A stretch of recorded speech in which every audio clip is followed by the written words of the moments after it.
Hello, beautiful vegans. Thanks for joining us. I'm excited to be here.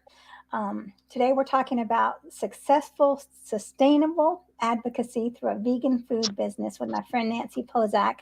Um, um, this is something that's very, very important to spread the vegan word, food. So, let me know who's watching, where you're joining from. If you're watching on the replay, same. And if you're watching on YouTube, please hit subscribe and like. Also, please put your questions and comments up on the that you have for Nancy and me. Um, Nancy's getting set up over here. Sorry. No, that's okay. Um, so because we're here to, I want to hear more about a vegan food business because I remember when your vegan food business was starting, Nancy. So whenever you're ready. I had to move from my original spot because I wasn't getting a good signal. So sorry about that. I just realized on my phone, I have to keep my phone plugged in because I'm also losing. So it seems like the signal. It seems that signal was better over there, but I don't know.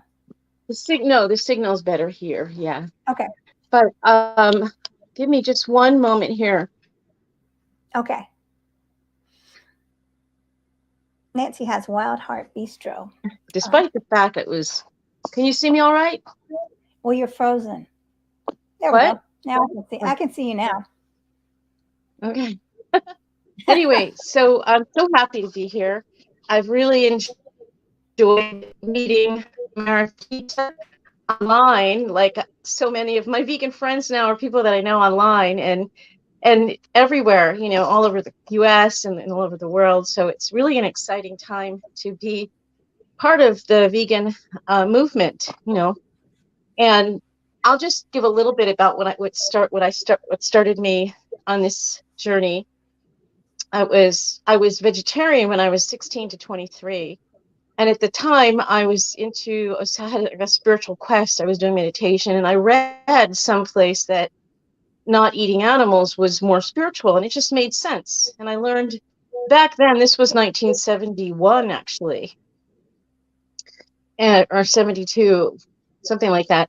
And there wasn't a whole lot of information that was as easily accessible as it is now. But I remember reading that, you know, all nutrition starts with plants. And at the time, I didn't know anything about factory farming. I think it was when it was just starting, actually. And I didn't really know much about animals either. But I remember it just made sense. But it wasn't very deep. I hadn't really gotten deep into the issues. So when I was about 23, I started eating some animal products again, but not red meat. It just didn't appeal to me. And I learned that later, I think, as a vegan, why. So all those years went by, and then at 59 years old in 2014, I came across some undercover videos of animal agriculture online through a Facebook protest against a pig wrestle. And even though I was still eating animals, I remember I was so horrified about how pigs were being treated. And it was the classic disconnect that people have, that everyone knows, who's even just a halfway decent person, that animal cruelty is wrong, but that disconnect that happens with food and other things as well, which starts with how we perceive them, which is a result of our upbringing and the indoctrination of our culture and society. So that started me on this massive quest to find out. I said, I'm going to look into this. And very quickly I did, and I realized how widespread it was. And I learned about health of a plant-based diet. I learned about agriculture, and I learned about the animals. I remember being so surprised to find out that they actually had personalities. I hadn't considered that before. I grew up with dogs, and I could see they had personalities, but these food animals, we just draw, we would just draw a big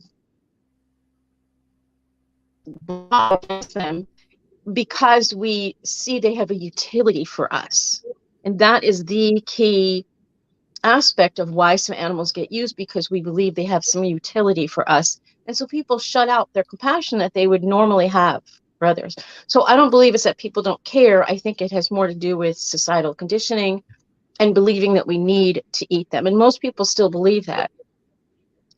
So that really got started on this huge, huge journey that I've been on. And it's just been so expansive in terms of my heart, in terms of my knowledge, in terms of how I live and move in the world.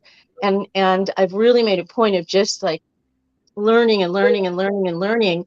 And it comes out for me when I do have conversations with people. Like just yesterday, I was at a sustainability event at a community college, and people were asking me questions, and I was able to provide very rational, informative, respectful answers that they actually listened to and understood. And I found that I can be just as uncompromising with my message as a vegan, even in terms of from animal rights to all the other issues that the solutions that veganism has for the world, without being shaming and blaming. And that's been a really big piece of my focus maybe the last few years of my evolution as being an activist, is how important it is to not be shaming and blaming as a general rule of thumb. And once in a while I come across somebody that I just kind of gets under the radar, or they say something that's just so obnoxious, and I might say something back, but I still try to be nice about it. you know so yeah, I think I see that as a big division now among vegans. There's some vegans that are just very, very convinced that we have to shame and blame people and make them feel badly. And once they feel badly, then they'll go vegan, but that generally rarely happens. So I feel that that we fail the animals if we fail to reach people. And another great quote I saw online is, when you give somebody directions, you have to give them directions from where they're at, not from where we're at. My understanding of animal rights didn't just happen overnight. I stopped eating them pretty quickly, within a week or less. I stopped eating them, and that was in June of 2014, but I was still eating eggs and honey. And then I learned about those industries, and it was done. I was like, okay, absolutely no use, no abuse at all, every single way. I looked in my closet and I saw these leather belts, and I was just horrified. And I saw my leather shoes, and I just went, I'm getting rid of all these. I'm not going to ever wear them again. I had some wool coats, and I just, everything. And then I started also seeing how, animal use, which is always abuse, it's so saturated in the world. It's like in everything. And that becomes a problem when we when we try to tell people, and this and this and that and that, and then vegan becomes this long list of no's. But I felt like it's really important that people are educated. But what's the long list of yeses? And maybe there aren't as many yeses, but the yeses that we have are so big, So I focus on that as well, and I just really try to seek that balance of being sensitive to where the person's at, understanding that I need to address what's important to them, and also convey so many things that I've learned and share with them. Oh, I love that analogy to the map, right? Definitely, and that's one thing that a lot of us don't think about. And you're right. I mean, people do care. The question is, what do they care most about, right? I mean, that's the question. And seeing like, what is it that they care most about? And for us to be knowledgeable about as many things as we can. Of course, we can't. I mean, we can only do so much. Like, I'm really working on looking more about climate and nutrition. I know a lot about animal agriculture, but I'm trying to be ready for anyone. If they say, well, tell me about the climate. I want to be okay. Exactly. Well, we've got some information for you.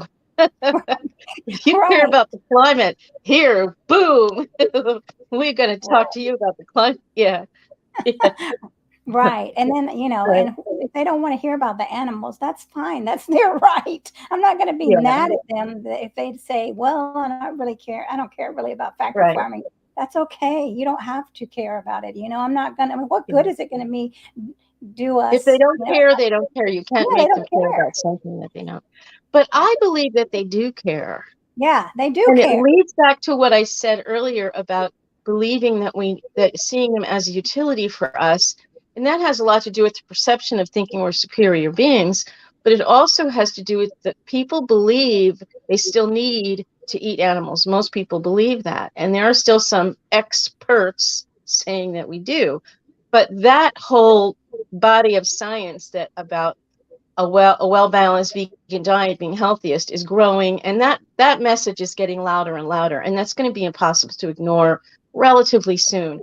So first, that need and that perception of that need has to be broken before they're going to hear anything else and be willing to get it, because we're telling people where you've been standing in this spot your whole life, it's wrong.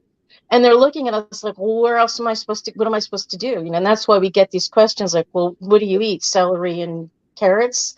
You know, and and which leads me to the importance of providing and promoting really good vegan food, because people have to see where, first they have to see where they're at isn't safe, but they also have to have that vision of there's this incredible place that you've never been. Look at it. Here it is.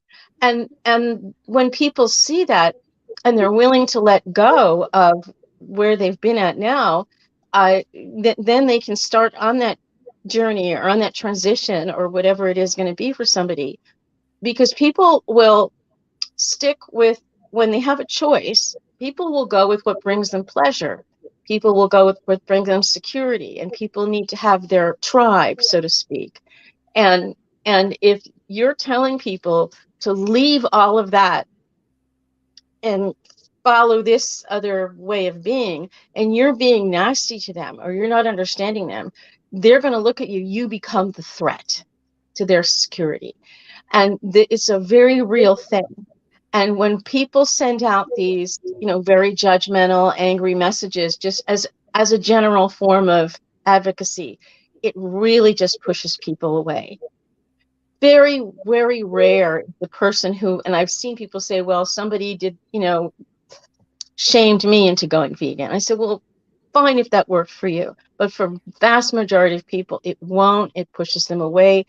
It's not understanding. It doesn't actually address the reasons people make food choices in the first place. So the whole plant-based food boom is happening, and people see it. Everybody sees it. There's another Burger King that's going to go entirely plant-based for a while too, which blows my mind. I know, that's Burger King, incredible. what? And then there's a vegan Kit Kat, and they make a really big deal out of the V for vegan. And I'm thinking, that's fantastic. I know vegan isn't a diet. I'm not trying to say that, but we have to change behavior, and behavior and beliefs are often not aligned. I know that people, if you ask anybody on the street, is animal cruelty okay? They're going to say no. They will, unless they are truly psychotic. And in that case, I was wondering what happened to this person, what damage was done to them to make them that way. But people know that it's really not that big of a stretch. But what has to be broken is the perception of, first of all, that we don't need to eat these products, and why, and helping to make vegan food really be attractive and prolific and prevalent, and give people, show people what it is. And I see this all the time.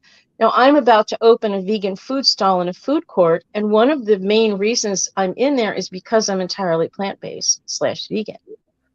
And I use the word, in my business, I use plant sourced, because plant-based has come from many people. They do their own thing with it. It's not always vegan, and sometimes it is. If I see plant-based, if it's a food company that I trust and I know that they actually do know what vegan means, then I don't read the ingredients, but quite often I will still look at the ingredients, and if it's a packaged food, to see that, whether it is or not. So there's a lot of confusion, but even still, isn't that to me, it's an incredible dilemma that we have, plant-based versus vegan, that we even have that dilemma in the first place. I think it just shows how mainstream it is becoming, and how everyone's aware of the plant-based movement. So the other thing I see is that food is something that is so intimate, and it's something we do every day, unless you're fasting. But at some point you got to eat again. Unless you want to be a salami living in the mountains way up somewhere, But at some point you're going to eat again, hopefully. and it's so intimate. So you take this and you put it into your body, and it becomes a part of you. And there's no other relationship like that with anything else people do, with any person that they know. It's probably the most intimate and something people do every day, a few times a day. So that relationship is so primary and central to animal use and abuse that it really has to be focused on, and not to the exclusion of other issues. I get that, because it's so important to help end cruelty wherever it is, whether it's animals or people. It just take a stand against it, because the only friend of injustice are people who are silent, right? And people who don't say anything. And but from what I've seen, the food systems and the inequities that result from these food systems that are directly because of all animal, fowl, and fish agriculture, the environmental devastation of food systems, and mostly because of animal, fowl, and fish agriculture, we're really on a brink here of complete self-destruction, that by the time that self-destruction reaches our front door, it's going to be too late to do anything about it. And that's the problem. So food is such a it's a gatekeeper. And if we can get people to stop putting that violence into their bodies, and somehow end that relationship, and when people believe they don't need to eat animals, when they finally experience that and can understand it, they're far, far, far more willing to let go. If they know they can have an incredible vegan meal, that it tastes good, there's a big perception still that it's not going to taste good. And that was a conversation I had yesterday. I said, well, but even to eat meat, you have to spice it up. You put herbs and spices and onions and garlic. So all the plant food, it is where all the flavor is, pretty much. I understand that meat does have its own flavor, and that's what they aim to reach with the Possible Burger, with the Beyond Meat. But still, plant foods are already used to add appetite, appeal, and color and flavor. So that's not really that big of a stretch either. But it has to be put right in front of them. It has to be really accessible and really available. And I would say this, that anybody who wants to see animal liberation has to get behind food. And I've seen some animal liberation activists who don't do anything about food. And to me, that's like an environmentalist who eats meat, who knows the damage that meat does, but they're still not willing to give it up. You're never going to achieve, obviously, animal liberation, and it's not that hard to do. Not at this point. The food industry is very well poised for plant foods to flood the industry even more than they have. The plant-based meat category is becoming actually flooded right now. Perhaps one of the reasons why Beyond Meat hasn't done as well as it had anticipated, or as it was doing. But those are, in a nutshell, where I'm at with why I do focus so much on food, and why I do focus on positive vegan advocacy moving forward. And it's so important that people feel that they're in a safe place with us. So it does validate what we're saying, because if they don't feel safe with us, the natural human reaction is to shoot the messenger, and they're not going to want to hear anything that we have to say if we're not being respectful to them. And I don't want to put any more anger and judgment into the world. Isn't there enough of that already?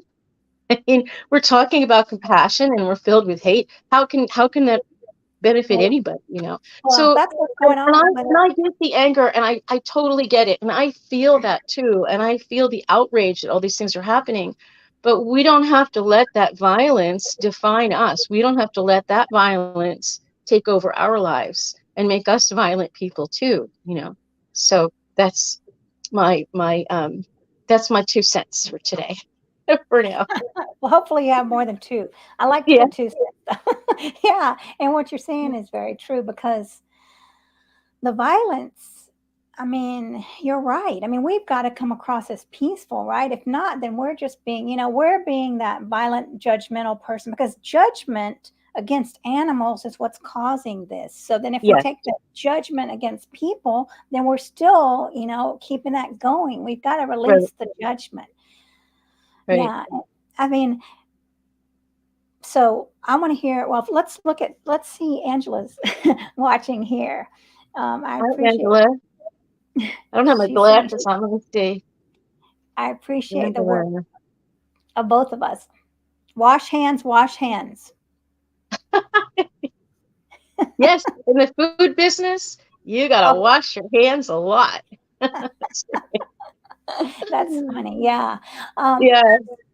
so tell me about, what do you think about this issue between plant-based versus vegan, this battle? Ah, that's an issue that I is very near and dear to my heart. And I think it's one it's important to understand the difference. But I say that plant-based, or however you want to say it, like I say plant sourced, Uh-huh. is a good friend to vegan. And here's why. It's not something that people should look down their nose at and say, well, you're only plant-based and I'm vegan, because there's that superiority there. And people are willing to go plant-based and eat more plants. I'm always thinking, that is so great. I'm so happy to hear that. That's wonderful. The more plants, the better. And can I share with you my experience, and try to engage in them, and explain, why, how much I love this way and I don't miss those foods anymore. But you can't force people to change. So it's a good friend, because plant-based movement is where all the institutional changes are happening and where the political changes are happening. Plant-based is where all the research is happening that's proving we don't need to eat animals. Like I said before, anybody who believes they still need to is not going to be talked down, is not going to be shamed down, is not going to be forced to stop eating them because they believe they need it. And that's just common sense. So, for people that understand they don't need it, then you can maybe introduce some of the other concepts, which I did yesterday as well. I was at this sustainability conference and I ended up in a conversation with people that had a citizens climate lobby table.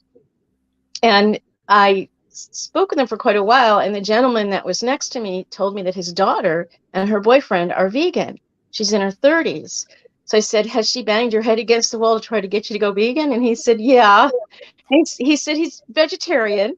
I said, well, vegetarian is a lot better than not being. I think that's wonderful that you are. And it's somehow he understood that we don't need to. And I said, well, then that's just killing for pleasure. And he stood there and he said, well, you're right. Like he had never thought about it before. So that was, I would say, call that an animal rights message. That if you understand you don't need to kill them, then it's killing for pleasure. And that makes somebody think a lot more about, well, what am I doing? Do I want to be that kind of person? But that kind of comment, I'm not telling him he's a terrible person. I'm not coming hard down on him and saying, well, you're this and you're that. And don't you know? I gave him the information. I gave the perspective. I stepped back and let him integrate it. And if he feels any kind of guilt or any bad about it, it's something that he's done, that he's gotten there himself out of his own volition, out of his own understanding. And that kind of education is the most powerful, because it's not being put onto him, it's coming from him because of his own values that he understood. So we can align with the values that people already have. We know they already have that. And that's just one example of how we can start integrating a animal rights message, or the message about not being cruel to animals, um, with plant-based or vegan food advocacy. And the other thing is, we have to create a movement that's very welcoming to people. We have to have the doors wide open. We can't create this little narrow passageway and go all or nothing now, or you're out. Or this example that I've given, where let's say we're on the vegan boat, right? And all these people around us are drowning. And some people don't even know it, but some people realize that they are. So we need to send them a life raft, get that out there. We can't, as far as say, no, you have to come closer to the boat before I'll save you. Or no, you Yeah. have to be over here before I'll save you. Or you have to be like this before I'll save you. We just get those life rafts out, just throw them all out. Even, just get those people, reel them in. And as people are coming into the vegan space, they'll be educated. We can still keep saying all the same things and not compromising, but we've got to get these people, we've got to start getting them close to the vegan territory, and it has to be really welcoming, and it can't be all these specifications and qualifications, and go vegan immediately now, or you're a horrible person. I mean, that just it's just not going to work. There is a psychology of behavior change, and most people have not been educated about that. Most of us never even got educated about how to communicate with other people. We don't even know. And so taking that anger, or taking that outrage and channeling it into positive action has really saved me. It's been a much better experience for me. The people that I talk to have a much better experience too. And I know that I've made a lot of positive difference in people's lives. Has anyone gone vegan as a result of what I've said? I have no idea. We don't have that much time with people. I don't really know, but I also am very sure that people need to hear different messages from different people many times before something might click or register. And vegan food has to be accessible. It has to be much more accessible, actually, than it even is. I go out to eat, I order out a lot, or I go eat a lot, and I still see how the vegan options are still very, very, very, very few. I mean, really good ones. You can go out and you can get a salad, you can go out and get a wrap, or you can go out and get a vegan cheesesteak. But we need to do a lot more than that. We have to really make fabulous vegan meals, and all the variety and abundance that's present in the plant foods. People really need to see that and experience it. And most people, I believe, they need to have that first before they're going to be willing to let go and listen to what this, vegan message is, from an ethical point of view, from a non-commodification of sentient beings, what that means. Because that didn't actually hit me until about 2 months after I was vegan, when I realized, in terms of, food and everything, I had stopped everything that I could. And I'm still on my cell phone. I'm still driving my car. I'm still doing things that have animal products in them, and more, that there's nothing I can do about that at this point. But that changed my entire experience, because then it wasn't just about not harming them. It was about respecting their lives, and it was about appreciating them for who they are and for these fascinating beings that they are. And I didn't know cows had personalities. It never occurred to me that cows bond with their babies, like all, mammals. They have this very strong bond between mother and baby, usually. I mean, some people don't love their babies either. Every now and then you hear about a baby that did the mother abandoned them, and that happens with people too. That doesn't mean people should stop having babies, or that you go, well, people don't really care about their babies because there's one or two over here that don't. But they do, and it's so exquisite to see that, and then it's so horrifying to see what's done to them when we use their bodies for our purposes. So it became, again, more expansive behind just not wanting to hurt them, because I personally don't feel that that's enough to end exploitation, to just say, well, we don't want to hurt them, because there's too many deeply rooted cultural ties. There's too many deeply rooted all kinds of ties that people have in terms of using animals, not just for food, but in other ways as well. But food is the one way that we can completely pull away from that. And once animal agriculture ends, all of those animal byproducts that are used, that will end too. Sometimes avoiding the byproducts, I certainly try to avoid them. But somebody said to me the other day, a couple weeks ago, they said, I could go vegan, but I just don't want to go in with reading all those labels, all those intensities. So I said, so don't. Don't, just do what you're willing to do now. And I was thinking about it later, and I thought, uh, once animal agriculture ends, all those byproducts will be taken out of things. And it's already happening. There's technologies being developed now to create vegan leather, to replace all those byproducts. Even, eggs are coming along. There's aquafaba for egg whites, which is still a lot more expensive and a little more difficult, but it can be done.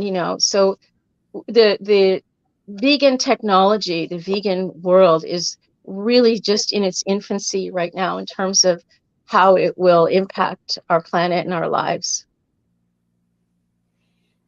Yeah, you're right. The microphone, and I go on and on and on. Sorry. No, that's great. And Well, you got a great point. A lot of great points. The plant based, what I want to say to the plant based people is thank you. Instead of Yeah, thinking, gosh, you're plant based and you're not vegan, you need to be vegan. How about thanking the plant based people because yeah, look what they're doing by eating plant based, they're saving lives, right? They don't yes, have to be, boxed into this vegan category. But I love what you said also about, do what you can. Like, I don't want to yeah, read all the labels, then don't. Just do what you can, right? I mean, right, all that is one step forward, right? Oh my right, goodness, vegetarian is one step forward. What's the next step? What's the next step? What's the next step? Right? And right, let's celebrate these people that are taking these steps because we all took steps to get where we are. I right, mean, a lot of us have somehow forgotten it, but right. Yeah, I, a part of me, I cringe when I hear the word vegetarian because I'm so aware of and I tell people this, the animal, dairy, and egg industry are the same industries as the meat industry. All the same things happen to those animals, to those victims, with the added exploitation of their bodies for quite a while. And the things that have to be done to them to push their bodies like that is so horrible. It's so cruel that those industries are even worse. And I say, if you're a vegetarian because you care about animals, you'd actually be better off probably eating meat well, and but I don't mean that literally. I don't mean no, that, I yeah, you know. go, but I just try to make that comparison. But I don't often have that chance, so rather than say you shouldn't be doing this, I just promote what the great things about being vegan are. And we're not baby cows. We don't really need to drink milk, but people are really addicted to cheese, and that's a big, big, huge problem. And now there's vegan cheeses that are coming out. So I'll often say, well, there's some great vegan cheeses that are out. Instead of saying, don't do this, I might share what I just shared, but then I'll say, the cheeses are getting better and their prices are going to come down. And there's some phenomenal vegan cheeses. And I got this lots of information for you to replace eggs. And just, again, presenting that positive movement forward is going to be much more inspiring than hammering over people ahead or telling them that they're bad or they're wrong for what they're doing. You can tell them what they're doing is wrong, that, yeah, it's wrong and this is because most people have no idea what really goes on. Yeah, they If don't know. somebody said to me yesterday too, she said, this is a classic question. It always kind of makes me laugh and want to like scream at the same time. He said, well, what would happen? Would the animals go extinct? Would cows go extinct? So I said, I don't know. If we ended animal agriculture, maybe, but maybe they're supposed to. I don't know. Is it really wise to keep a species on? Maybe when after it's outlived its natural species lifespan. But I said, even still, why would people want to keep them? Prevent them going extinct so they can kill them? So you can chop their heads off. If that's why you want to keep them from going extinct, so you can kill them. And another important thing is that the presence of these farmed animals is largely responsible for the extinction of many other species, because we're in the sixth mass extinction now. So the presence of all those cows and pigs and chickens is actually causing other animals to go extinct, and millions of wildlife are killed to compete with land and resources with the farmed animals. So the presence of those animals is doing so much damage in every single way that there's no way to justify it. And so this person I could tell she had never heard any of these things before. And she was just stood there like, oh my God, I didn't know that. Took my information, and I don't know if I'll hear from her. But that's why all of these issues are so important to have, because at this point, an animal rights message alone, and I say alone, an animal rights message only is not going to get people to change, because there's too many other reasons and barriers to that change that have to be addressed. They have to be addressed if we want to actually get society to change and people to change. And it You're requires right. institutional change. It requires political change.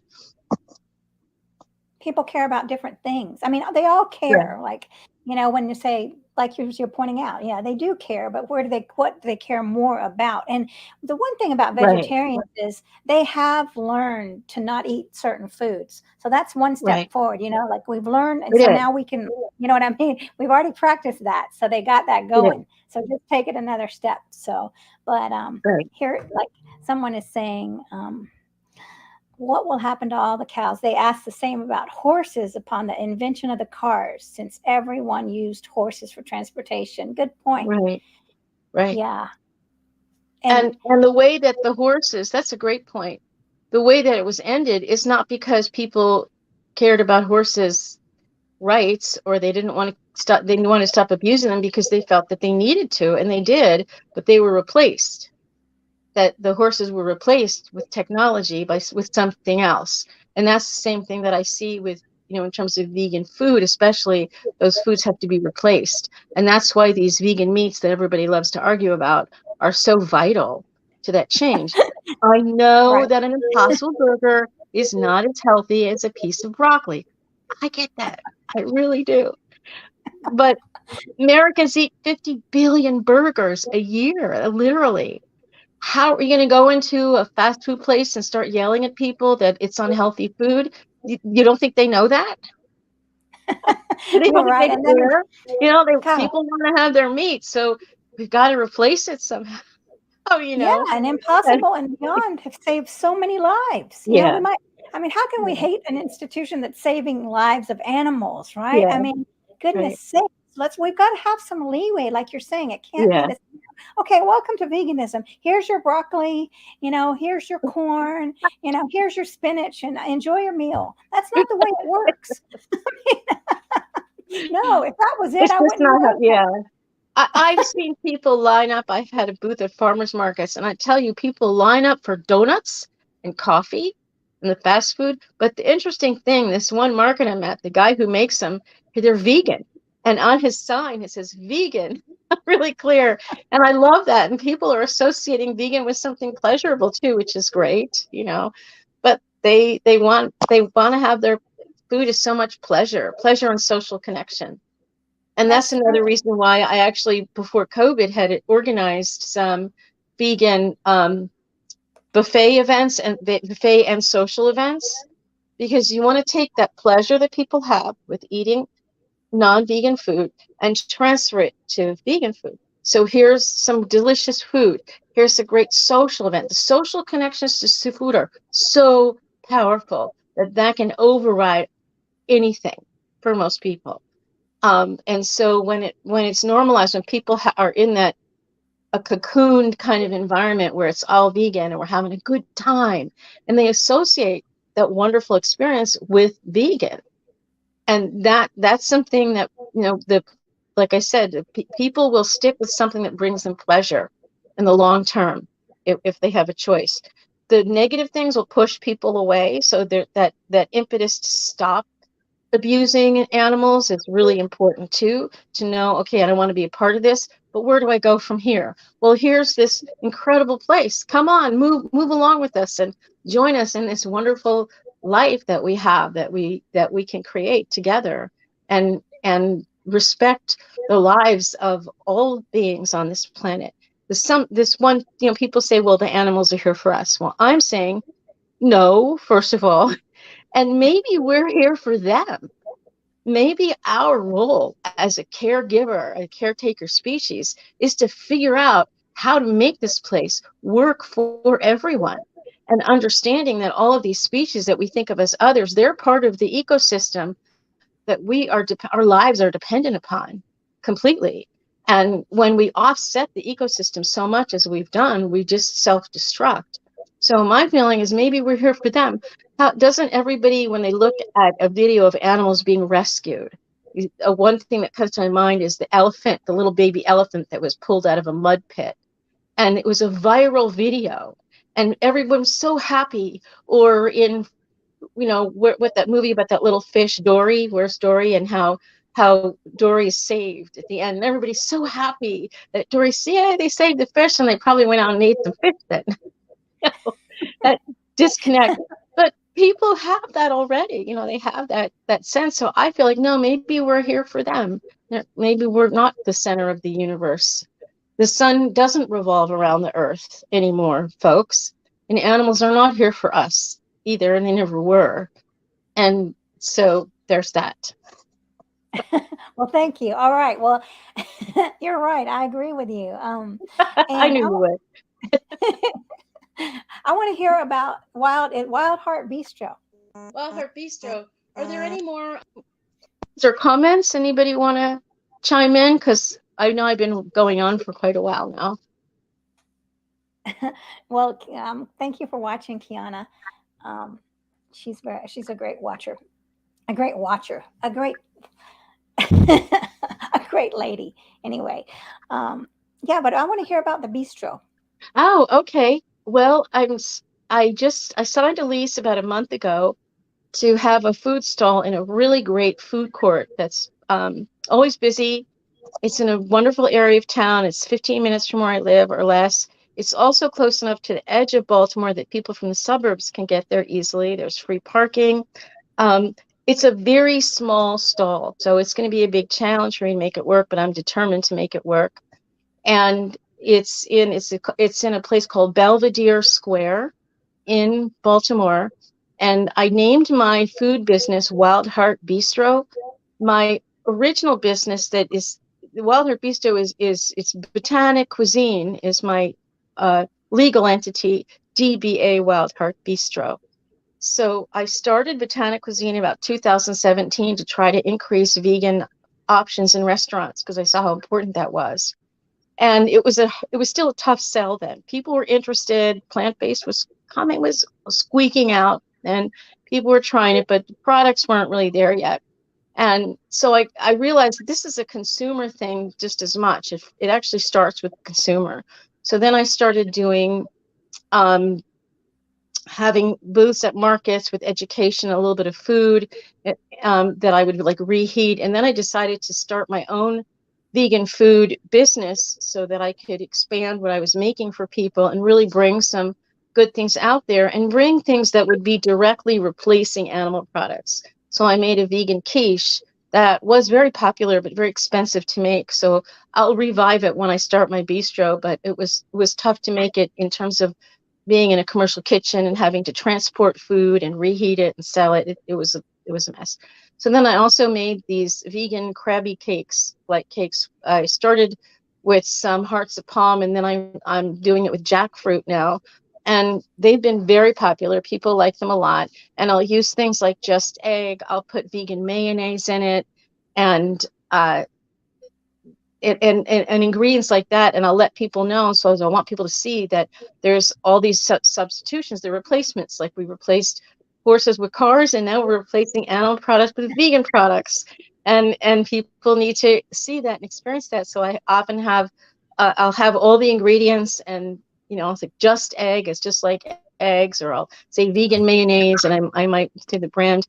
But so I started making food, and then the next natural step is, I really want a place that's my own kitchen, where I can sell food to people every day, not just a few hours at a market here and there, and pay all this money to rent a commissary kitchen when I can pay a little bit more and have my own kitchen and really get the food out there and establish a rapport with people. I always have literature available as well. I have a brochure that I made, and I also have other literature out from other sources, but the education piece is so important, and so that's really what Wild Heart Bistro is. I'm on a mission to get vegan, plant sourced / vegan food out there. And the reason why I do say plant sourced up front and not vegan is because I have seen still there's a lot of pushback against the word vegan, and people won't even try it. And if you say this is vegan food, people will say, oh, well, I'm not vegan, so I'm not going to like it. Or, oh, then it's for other people, not for me. So those are the two reasons why I've stuck with plant sourced. I do still use the word vegan, and people always come up to me and say, is it vegan? And I'll say, yes, like me.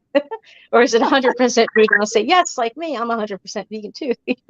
And so I'm not afraid of the word, but I have realized in terms of I want I just want people to eat it, just eat it, whatever you want to call it or not, just please eat it. There's no animal products in it. Right. It's That's a great 100% plant from plants. Just eat it, please. Like it. right. Just Whatever you get it want to out call there. it. Get those life preservers off of the boat. Don't tell people like, well, if you have to call this life preserver a certain thing, and then I'll give it to you. If you don't call it that certain name, I'm not going to give it to you. Just get it out there. It's just good food. I mean, so, and bring people along like that, because most people, it is not going to happen overnight. I wish it would, but I don't see that as being So what do you realistic. call? Why do you? I mean, so many people get so mad, at people that don't change overnight, and then they say Yeah. that, how can you call yourself an animal lover? Right. Right. What's your answer to that? I would say they're saying they're an animal lover, so address that. Don't say no, you're not. Say, well, as an animal lover, are you interested in knowing how, knowing about ways that we can avoid cruelty to animals in the food system? Again, the first thing people have to know, they don't need it.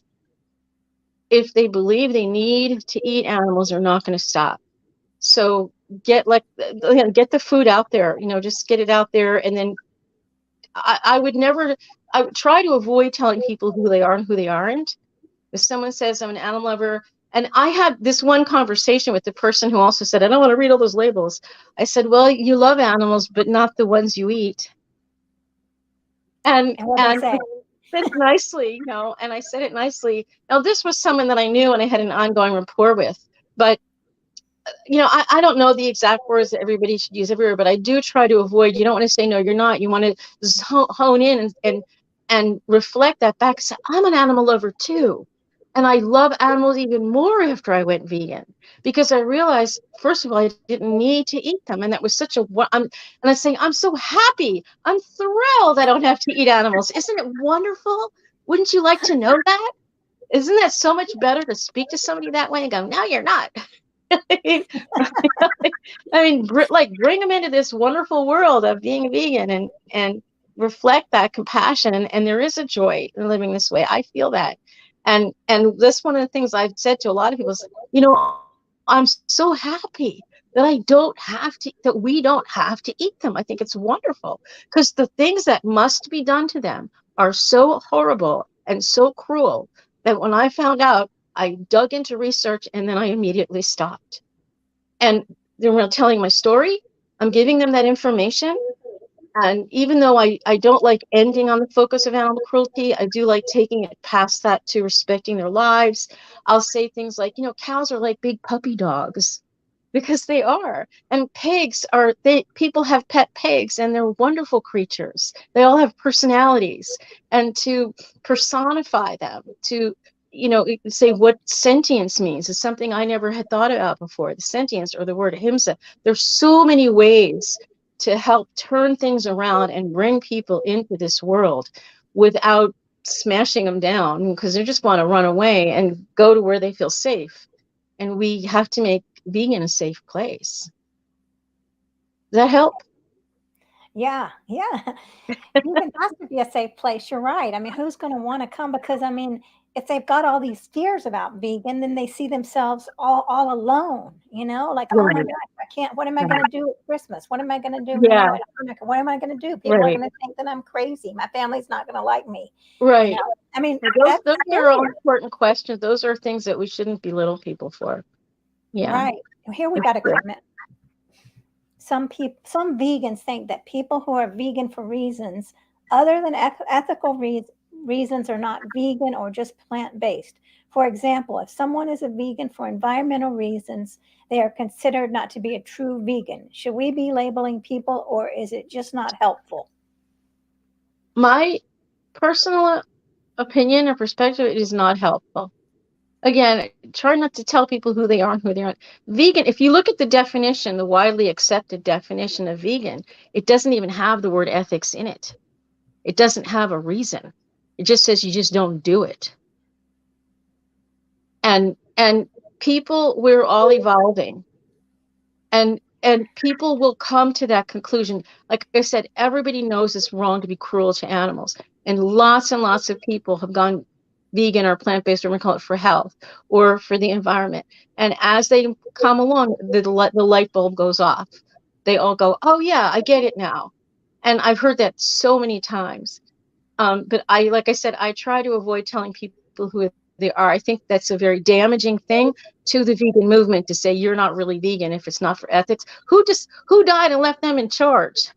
You know, it's like, Right. And you know, I mean, that's also presumptuous. And then the word, and I mean, ethics are important to me, of course, and I do come from that perspective as well, and I use that word.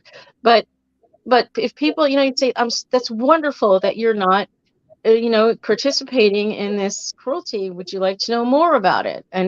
Or share your story. Say, I love the fact that I hear people and say, I learned so much about the animals. They're amazing. And I learned about sentience. This is why I always take it.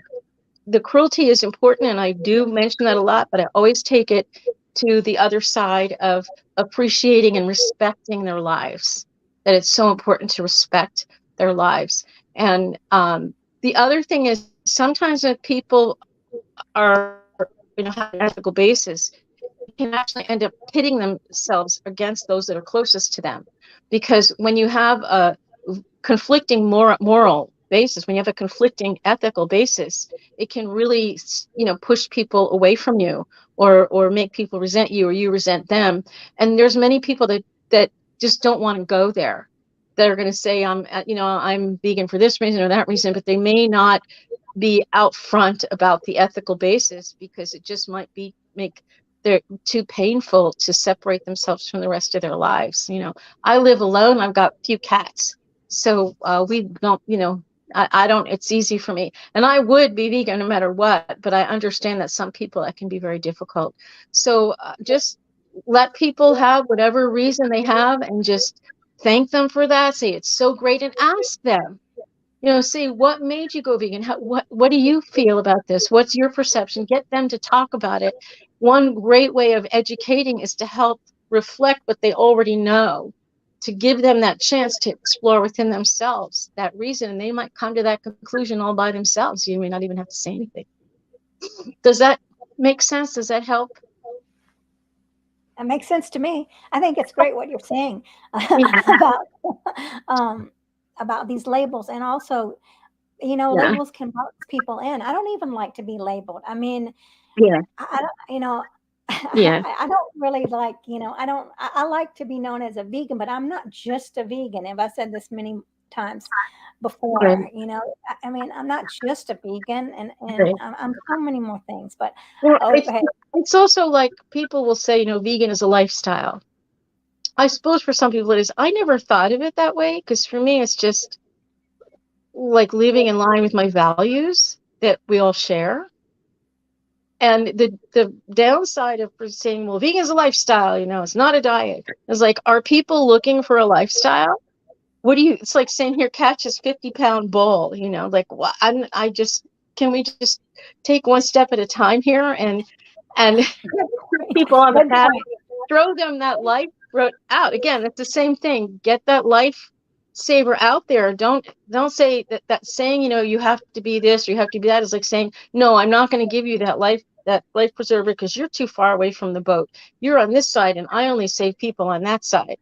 Get them in, reel them in, provide that education, provide opportunities, get vegan food out there, support all the causes that need to be. Wouldn't we love to see an end to horse racing? Wouldn't we love to see an end to zoos, and all the ways that people are, in circuses? And those things are happening, but the most intimate, the most crucial relationship is the one with food. And if we can break that, and that can happen, I absolutely know it can, then all of those other uses, when people finally don't feel that need, that utility, when they know the need isn't there, and they know they have a safe place to stand, and there's this wonderful world of vegan food, you won't even have to tell them. People will, the ethics, I believe so many people, the ethics will just click for them. You won't have to give them any lectures, or tell them, you're this and you're that. Because like I said, I try to avoid telling people who they are and who they're not. I think that's arrogant to do that. Yeah, and then I mean, nobody wants to be told. I know I wouldn't want you telling me who I am. Right. Don't even try it, Nancy. Do unto others. The golden Right. rule, you know. Luckily, nobody was nasty to me. No vegan came down on me, or I was still, that month I was still eating eggs and honey. Nobody was around me was because that wouldn't have helped. I know it wouldn't have. Yeah, It wouldn't I have. It know. wouldn't have helped. I would have That's probably just wanted to avoid them unless they gave me some information. If they had provided me, which, because when I found the information, I just went, okay, that's it. I'm done with those two. This is just really awful. But it still took a couple months for that realization that it's unethical to turn sentient beings into commodities.